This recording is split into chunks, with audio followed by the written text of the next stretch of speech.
Ce matin, nous partons à la recherche de Barbara, à la recherche de son passé, celui des années bruxelloises en 1950, les années belges, là où pour elle, tout a commencé.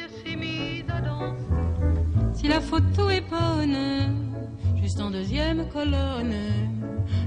Car avant d'être Barbara et celle que nous connaissons, la chanteuse va prendre très jeune la première grande décision de sa vie.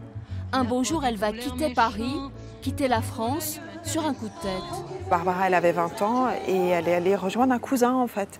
Et comme la France était synonyme quand même beaucoup de malheur, puisque il y avait l'histoire évidemment de la guerre, il y avait l'histoire de son père qui avait disparu. Et donc elle a un peu fui en Belgique. Et puis la Belgique, c'était comme en France aussi un terreau des cabarets et un endroit où on pouvait chanter. Je m'aperçus dans les reflets. Physiquement, la chanteuse est méconnaissable. Elle est plus ronde. À Bruxelles, elle ressemble à une gitane et certains jours à une égyptienne.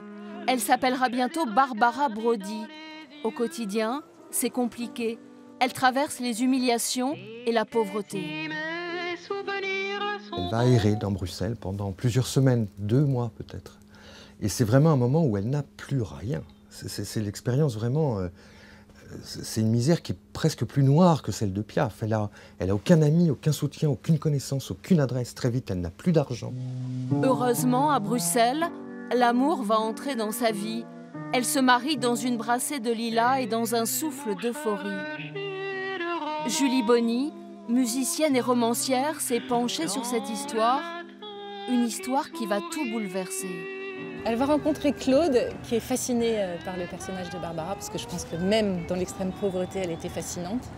Et Claude, il est magicien, il est étudiant en droit et magicien, et il croit en elle.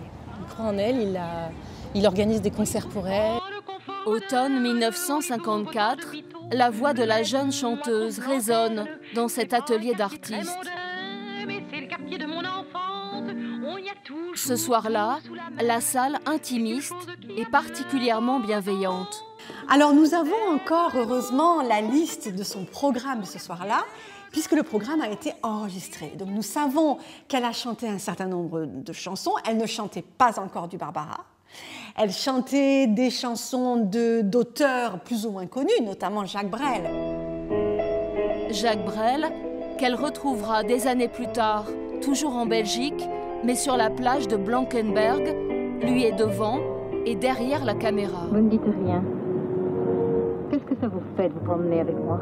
C'est peut-être bien Dieu, c'est peut-être bien diable qui a tissé. Elle fut longue, la route de Barbara, de la Belgique à la France, un court exil pour devenir elle-même. Est-ce la main de Dieu, est-ce la main de diable qui a mis sur la mer cet étrange voilier?